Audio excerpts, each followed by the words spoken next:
to the Secrets of College Planning. I'm your host, Anthony Uva, and today we're at Marist College. We're going to be talking some insight into financial aid, and we're going to give you a little clip first before we introduce our guest.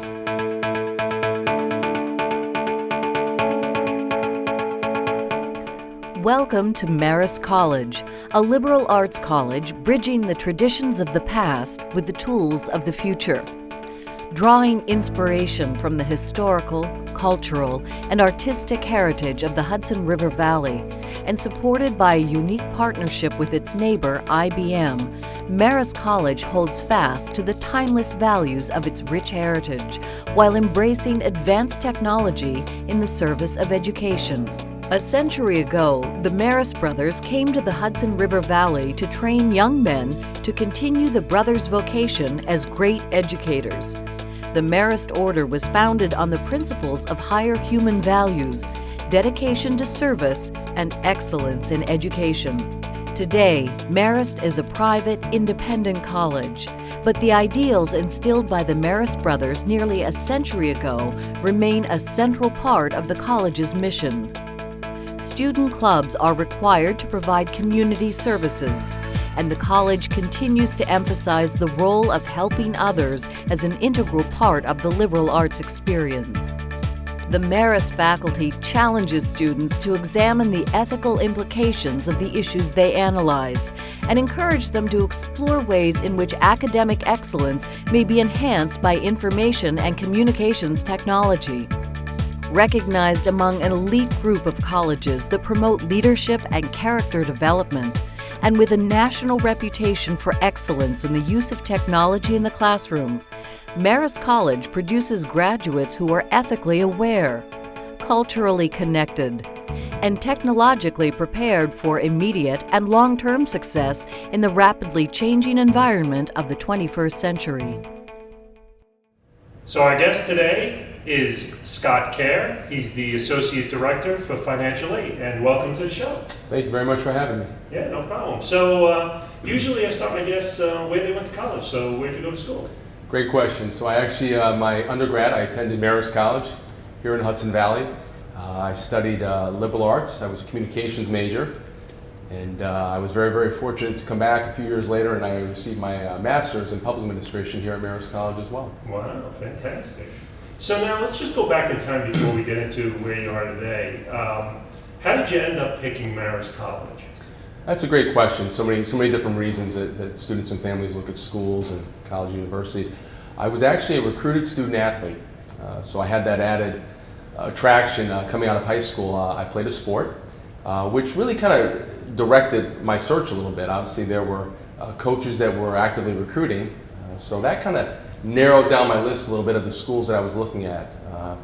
Obviously when you're a recruited student athlete, you're visiting colleges and campuses like all students and families, and sometimes you have a little bit more on-site activity through the recruiting visits. So I was able to really get to see what I liked and didn't like about the colleges and the campuses themselves.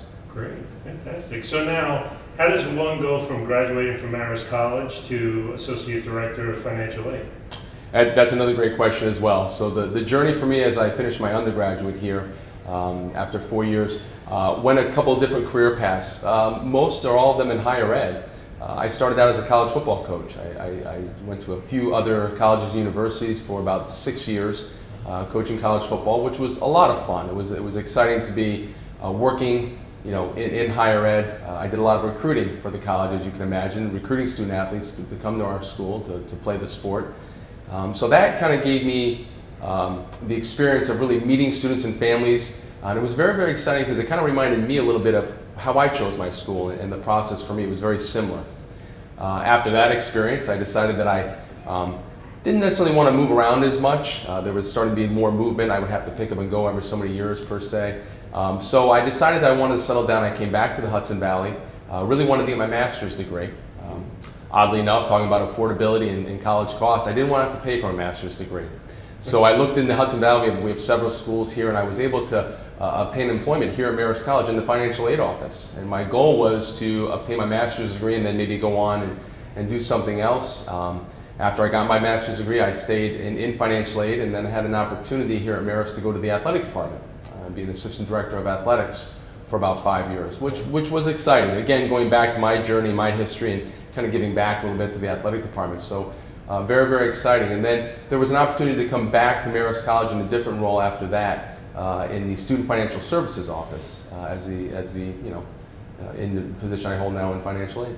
Great, fantastic. So let's get into financial aid.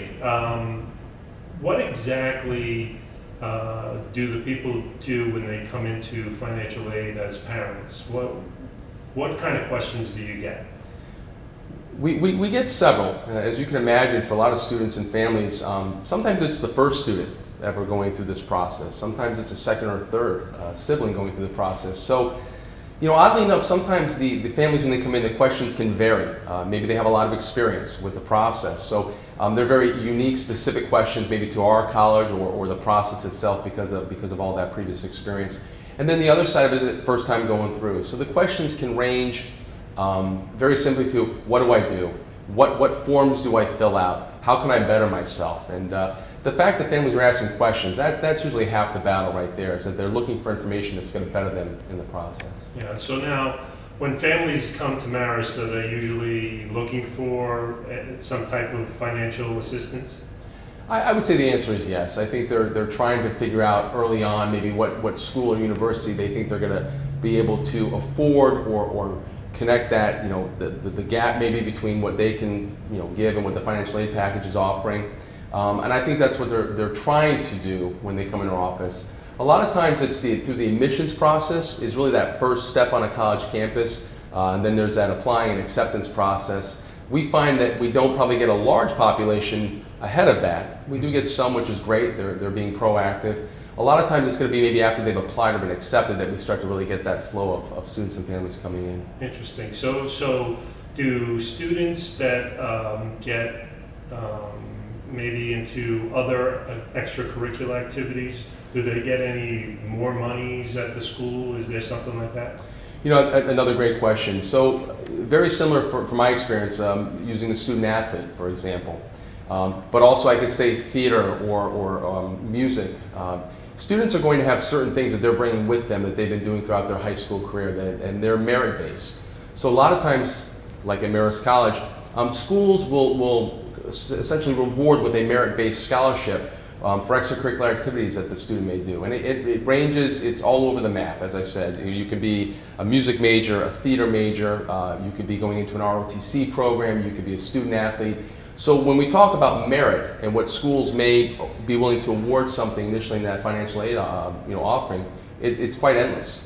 So merit, you bring up merit. What exactly is merit for high school students? Is it just their academics that get some kind of merit? Is it athletics? Is it just extracurricular activities they're doing at the high school? What is merit that they look at?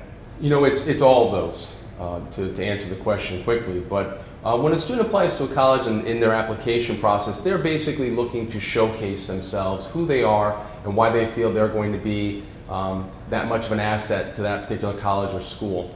And as they're reviewing those applications, they're looking at all that. So merit is obviously, yes, you're hitting the notes of the academics, what you've done throughout your high school career and all the core courses and GPAs. But then when you step out of that and you're looking at the person as a whole, not just academically, that's when these other things start to shine a little bit. Here, for instance, at Marist College, we have our music department, our theater group, and you have the opportunity to audition through the application process. So there's ways you can highlight what talent you may have and what it may help you out here at the school with.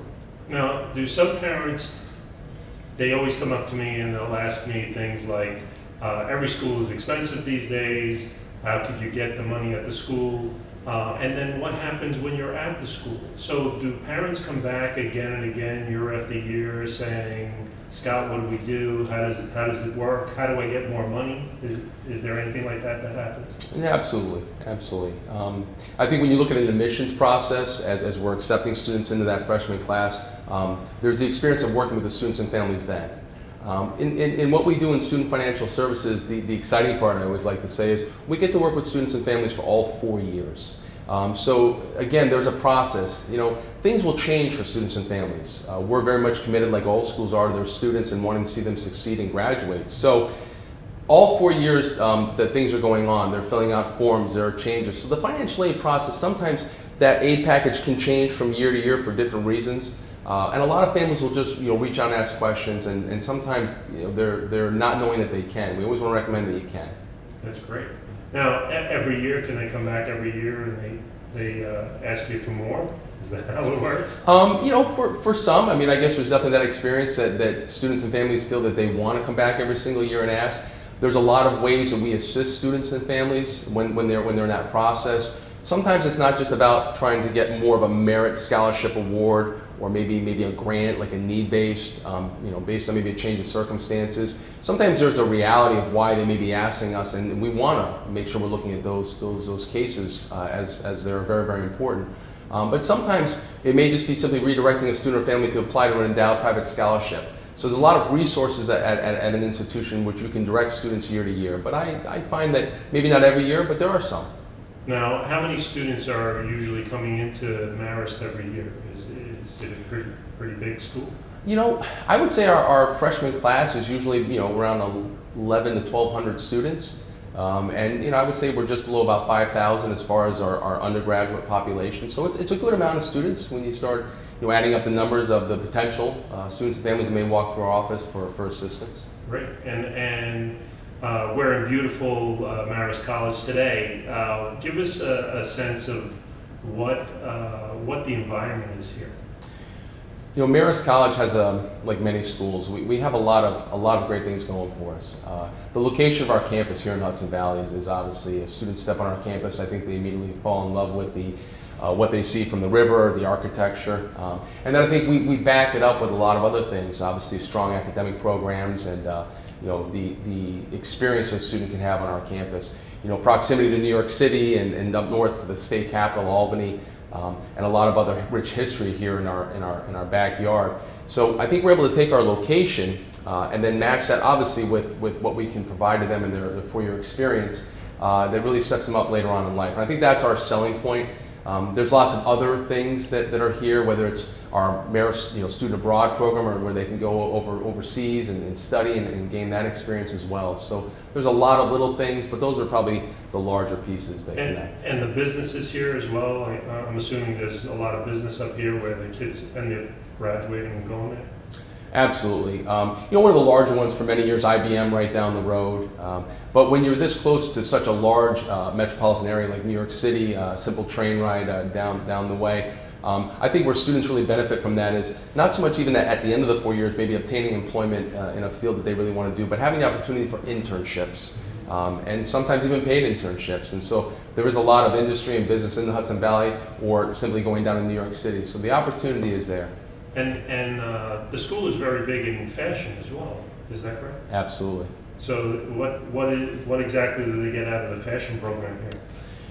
Two sides to the fashion program. There's obviously, for those, and I've learned as I've been here, there's the design piece to it, which I think a lot of us associate with fashion, designing clothing and things of that nature. But we also have the merchandising piece. So where students really benefit, as you can imagine, is right here on our campus. They actually have their own business set up where they are merchandising the products that they have either developed or are working through the industry through New York City to produce and selling on campus to promote Marist College and really kind of get into the field of what they're going to be doing. And from the merchandising, a lot of those things they're selling were made or designed by the students on the design side. We're very, very fortunate. Again, New York City is such a large piece of the fashion internationally, and we're able to plug into that with our shows, and they do a fashion show every single year. So again, I agree with you. Marist College, maybe not so large as a school, but fashion is very, very big here. Yeah, so that brings me back into financial aid. When they have certain departments, do they give more money for those type of students that are in, let's say, the fashion department or something? It's a great question. I think, again, when a student applies to our institution or any school and they're accepted, that merit scholarship piece will probably show itself a little bit because that's the initial piece coming through the admissions area. Most schools, like Marist College, when we talk about trying to help students and families, it's probably more on a need-based side, more with that word grant, which is still free dollars from the institution. Not so much as we recruit. I mean, every school has their priorities of what they're trying to do. Maybe we're trying to improve our fashion program or computer science. So a student may seem more attractive because we're trying to accomplish something with that priority for the school. Not so much dollars per se, but more need-based, and we try to help out utilizing a lot of different pieces. Interesting. Now, with financial aid, the athletes that are at the school here, are they scholarship athletes? Are they money-based athletes? How does it work at Marist College? Well, we are Division I in our athletic department with all of our sports. Some of the sports, do receive some scholarship dollars, not all of them. It's kind of a combination when we talk about that financial aid package. Here at Marist College, like many schools, we are utilizing the funds that are available from the federal government, our state if it applies, and then us as a college itself. So a lot of our student athletes may be receiving some dollars from the institution, whether it be merit-based or need-based, to kind of make that picture. Interesting. And does FAFSA come into play at Marist as well? It does. So the free federal form, the FAFSA, is the only form that we ask or require students to complete every single year through the Department of Education in order to see what their need is or is being demonstrated. That's a starting point for a lot of our incoming students with the financial aid packages, yes. And do you advise parents, all parents, to fill out the FAFSA, even if, let's say, they're wealthy? Does something like that happen? It's a great question. A lot of times people feel that they know their situation. Maybe they feel that, again, they may have had a previous student go through this process and found that they were not receiving any need-based funds by filling out the FAFSA. I think as a priority, we ask all students and families, at least that first year coming in, to complete the FAFSA. Let's see where you land. I think we want to always make sure that if there's aid or funds available by completing that form that the student and family can receive, we definitely want to have that on the table or have that be part of the aid package. Mm-hmm. So we definitely recommend it. Some families may decide afterwards not to, but in regards to need-based funds, we definitely have to have that form filled out. And now, is there any type of work-study programs or anything that the school has here? We absolutely do. We participate with the federal work-study program. So a lot of our students are working on campus, earning a paycheck, which they're able to do what they want to do with to assist them through the college experience. We have the federal work-study program for some students who are able to participate or who have been awarded that amount. We also have what we call campus employment for students who maybe don't have that program. So we try to give an opportunity to all students who want to work on campus the ability. Now, when students come here and they get financial aid, every year I'm assuming the school goes up in tuition just like every other school in the United States. What happens then? Does the school help with the increase? I think sometimes it's more student by student. To answer the question, we are committed all 4 years to our students, helping them out as best we can financially. And as we said before, sometimes things will change. And if there is a year where we find that maybe our costs, whether it's tuition fees or room and board, are moving upwards slightly to, for whatever reasons and the priorities we have at the college, we try to assist, and we try to take it as a case by case as they come in. But yes, to answer the question, we have been known to evaluate students' certain situation as they present it to us, maybe through an appeal process, to try to see if there's anything else we can do to assist them. So where can the students find the financial aid office? How does a student go about finding you? Well, I think it's another great question. As we joke sometimes, sometimes because you're an office that's the giving of the financial aid and maybe taking of the payments at the college, students may not be so keen to walk into your office. Here at Marist College, we are a combined office, both student financial services. I think we do a great job on our campus of really making them aware of who we are and what we do through financial literacy efforts. We have a lot of campus events throughout the year, student employment events. I think they know who we are, and we try to make them feel as comfortable as they can to come and speak with us one-on-one. So now, also, do you do financial aid events outside of the campus? Yes. You do? Absolutely. Okay. It's growing. We do quite a few financial aid presentations, typically at local high schools. It's more local or regional, but we're finding that the school councils, a lot of these high schools, are asking colleges to come in and do the presentation. A lot of times it's pertaining to a general process, not just specific to our institution. It may be simply a FAFSA completion night, or answering questions about the form and how to fill it out. It's also about the general process of how does financial aid work? When can I expect to do this, one thing to get another thing? We're doing quite a bit of them. We also participate in some statewide efforts with FAFSA completion. So it's definitely growing as families and students want information, which is a great thing. Yeah, so you said one thing to another thing. What are those things that families usually look for? The first part of any process is having an interest in the school. You know, we always say you definitely want to look at the schools and start to narrow down why you would want to attend. Hopefully it's because of the major that you're seeking to study, or maybe how you felt when you stepped on that campus as far as this is where I want my 4-year experience. The steps that follow are usually the interest in the school, then there's an application process, and hopefully that acceptance process. After the acceptance is when financial aid really comes into play. That's when the information from the FAFSA is pulled into the school, financial aid packages are created, and usually shortly after the acceptance process is when those are rolled out to students and families for their review. And if they have any questions, obviously there's interaction and dialogue as we lead up to things as the open house or the deposit deadlines. So now, what's the process with financial aid? So students get here August, September, I'm assuming. Yeah. When does the process actually start for a graduating senior to that August, September start date? Absolutely. I think we are following kind of an admissions timeline in the sense that I find that a lot of students are now early in their junior year of high school. Definitely, hopefully by the end of their junior year, they have already started the process of looking for colleges, visiting, asking questions, gaining information. For a graduating senior, though, I think the process all the way through with financial aid is probably wrapping up hopefully in that April time frame. You would hope it's not going all the way to that May 1st deposit deadlines for so many schools. I think for a lot of students it's hopefully by April. They have gotten the answers that they need, they have the picture set for them, and they know the school they want to go to make that decision. So a lot of times before they arrive, obviously in September and August, they're kind of set in place at that point. Okay, so by the time August comes rolling around, everything is already in place. That is the hope. That is the hope. Yes, and it's a give and take with a lot of times with financial aid because there is information we may have to ask for verification purposes. So the process is ongoing, but as far as knowing where that student's going to be and what they're going to have in their aid package and how they're going to make that work is hopefully done by then. And what's the population of the school? Where do most of the students come from? Are they in New York, New Jersey, Connecticut area, or are they from all over the country? You know, to answer that question now, we've done a fantastic job, our admissions area, the college as a whole, as far as recruiting across the country and also internationally now.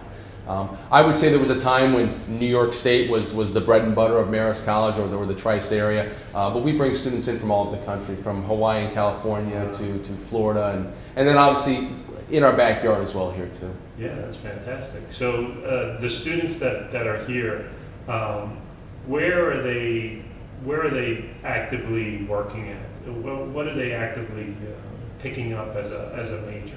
What would you say is the most interesting major that they have here?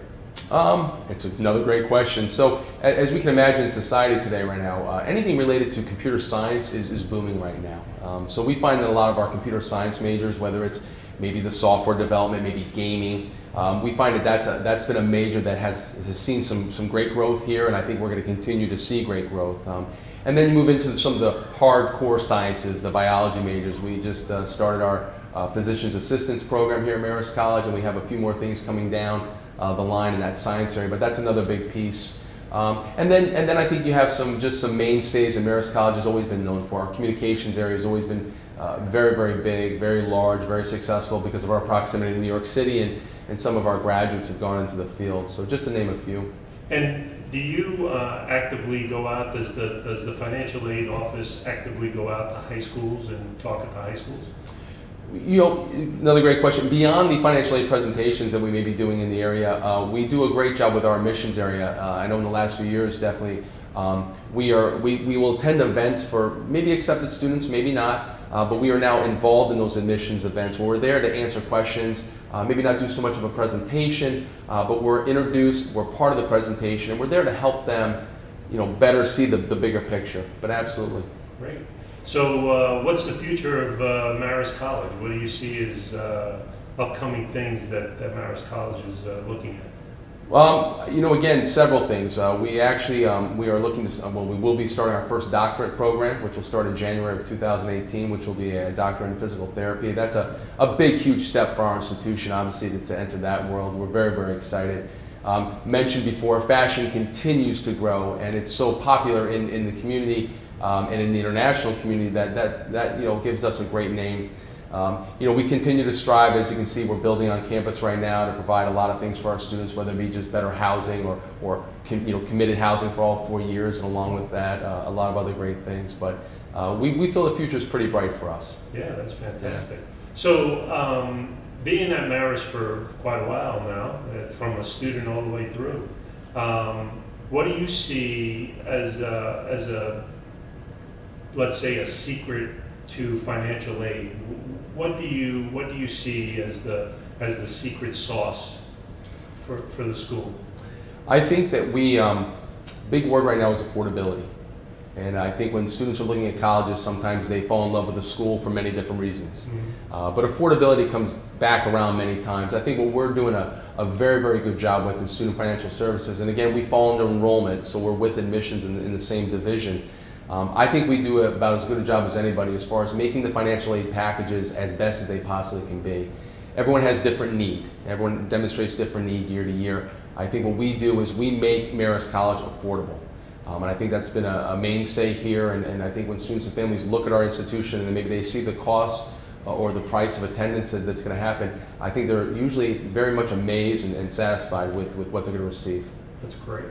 Fantastic. So we're coming to the end of our show, and usually I ask my guests, what advice do you want to give to the families out there that are interested in coming to Marist College and they need financial aid? Asking questions. I think sometimes financial aid or that process becomes, and it does, in the timeline there was after the acceptance, but I think sometimes students and families don't get in contact with their financial aid office soon enough on the college campus. I really strongly recommend that when you start looking at schools, start looking at the financial aid process as well. Maybe when you narrow it down to a number of schools, visit those financial aid offices, set up meetings early on, find out what their processes are. A mother said to me a couple years ago, and it was a fantastic line, one of our students incoming said, "A closed mouth doesn't get fed." And so I can't recommend that enough. There are so many ways to afford college these days. It doesn't just have to be loans. But if you're not willing to get out there and ask questions and find out what the process is, and if you do it ahead of time, if something doesn't come through or something falls through for the student or family, that gives them time to take another path to make it happen. So I really, really strongly recommend reaching out to the colleges. Feel comfortable. That's what we're here for. Great. Well, thank you very much for coming. Actually, thank you for having me. Yeah, no problem. So you've been watching The Secrets of College Planning. I'm your host, Anthony Uva. Until next time.